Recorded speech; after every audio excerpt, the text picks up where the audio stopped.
We have the numbers for the first 3 quarters. The implicit growth for the Q4, for the fourth quarter, that is current quarter, is 5.9%. Our sense and understanding of the high frequency indicators and the momentum of economic activity tells us that this 5.9% growth in the Q4 could be exceeded. And when that happens, obviously, the growth will be more than 7.6%. And I think there is quite a good chance of the growth, GDP number for the current year being very close to 8%.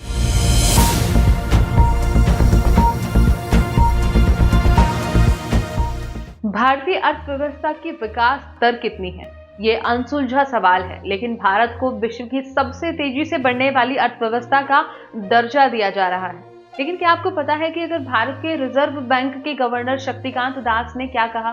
अगर नहीं तो आइए जानते हैं वो सच्चाई जो भारत की अर्थव्यवस्था की सच्ची तस्वीर दिखाएंगे।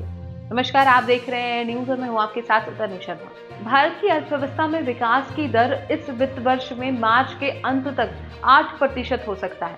यह भारतीय रिजर्व बैंक के गवर्नर शक्तिकांत दास ने बुधवार को एक इंटरव्यू में कहा। उन्होंने कहा है कि भारत की अर्थव्यवस्था अगले वित्त वर्ष में भी 7% की दर से बढ़ सकती है। दास ने यह भी कहा कि भारत की अर्थव्यवस्था की मोमेंटम बहुत मजबूत है और इसलिए वे अगले साल के लिए काफी आशावादी हैं। आपको बता दें कि भारत की अर्थव्यवस्था ने 2023 के अंतिम 3 महीनों में सबसे तेजी से विकास किया, जिसमें मजबूत विनिर्माण और निर्माण गतिविधि का नेतृत्व था। एशिया की तीसरी सबसे बड़ी अर्थव्यवस्था ने अक्टूबर-दिसंबर तिमाही में 8.4% की दर से विकास किया, जो रॉयटर्स द्वारा पोल किए गए अर्थशास्त्रियों के अनुमान से 6.6% ज्यादा थी। वहीं 29 फरवरी को भारत की सरकार ने मार्च 31 तक के वर्तमान वित्त वर्ष के लिए अपने विकास अनुमान को 7.3% से 7.6% कर दिया था। भारत की अर्थव्यवस्था का विकास दर इतना तेज क्यों है? इसके पीछे कौन से कारण हैं? क्या यह विकास दर भविष्य में भी बनी रहेंगी? इन सवालों के जवाब जानने के लिए हमें भारत की अर्थव्यवस्था के विभिन्न पहलुओं को समझना होगा। भारत की अर्थव्यवस्था को 3 मुख्य घटकों में बांटा जा सकता है: कृषि, उद्योग और सेवा। इनमें से प्रत्येक घटक का अपना महत्व है और जो देश के विकास में अपना योगदान देता है। कृषि की बात करें तो कृषि भारत की अर्थव्यवस्था का एक महत्वपूर्ण घटक है, क्योंकि यह लगभग 60% भारतीय जनसंख्या को रोजगार प्रदान करता है और लगभग 16% जीडीपी उत्पन्न करता है। कृषि का उत्पादन मौसम, वर्षा, बीज, उर्वरक, सिंचाई, कीटनाशक और बाजार की स्थिति पर भी निर्भर करता है। भारत में कृषि का योगदान जीडीपी में पिछले कुछ वर्षों में घटता जा रहा है, लेकिन इसका महत्व अभी भी बहुत अधिक है। भारत की अर्थव्यवस्था को आगे बढ़ाने के लिए कृषि को अधिक उत्पादक, लाभदायक और जलवायु परिवर्तन के प्रति समर्थ बनने की जरूरत है। अब बात करें उद्योग की, तो उद्योग भारत की अर्थव्यवस्था का दूसरा सबसे बड़ा घटक है, जो लगभग 30% का जीडीपी उत्पन्न करता है और लगभग 25% की जनसंख्या को रोजगार देता है। उद्योग के अंतर्गत खनन, विद्युत, निर्माण, परिवहन, संचार, वाणिज्य और सेवाएं आती हैं। भारत में उद्योग का विकास निवेश, तकनीक नीतियों, विदेशी व्यापार और उपभोक्ता मांग पर निर्भर करता है। भारत में उद्योग का विकास पिछले कुछ वर्षों में तेजी से बढ़ा है। इसमें सरकार की मेक इन इंडिया अभियान, वित्तीय सुधार, विनियमों की सरलीकरण और वैश्विक सहयोग का योगदान रहा है। अब बात करें सेवा की, तो सेवा भारत की अर्थव्यवस्था का सबसे बड़ा और सबसे तेजी से बढ़ने वाला घटक है, जो लगभग 54% का जीडीपी उत्पन्न करता है और लगभग 35% जनसंख्या को रोजगार देता है। सेवा के अंतर्गत शिक्षा, स्वास्थ्य, पर्यटन, बैंकिंग, बीमा, आईटीएस, बीपीओ और अन्य व्यावसायिक सेवाएं आती हैं।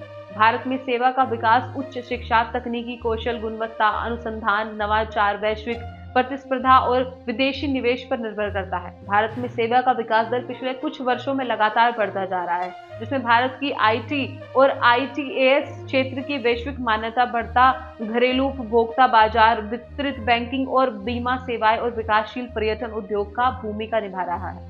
इन 3 घटकों के अलावा भारत की अर्थव्यवस्था को अन्य कई कारक प्रभावित करते हैं, जैसे जनसंख्या, गरीबी, बेरोजगारी, आय का असमान वितरण, राजनीतिक स्थिरता, आधारभूत ढांचा, विद्युत, पानी, स्वच्छता, पर्यावरण, जलवायु परिवर्तन, आधारभूत शिक्षा और स्वास्थ्य सेवाएं आदि। भारत की अर्थव्यवस्था को इन सभी चुनौतियों का सामना करना होगा और इन्हें अवसरों में बदलना होगा। भारत को विश्व की सबसे तेजी से बढ़ने वाली अर्थव्यवस्था का दर्जा मिला है, यह एक गौरव की बात है, लेकिन यह एक जिम्मेदारी भी है। भारत को अपनी अर्थव्यवस्था को और अधिक समृद्ध, समावेशी, स्थिर और सतत बनाने के लिए निरंतर प्रयास करना होगा।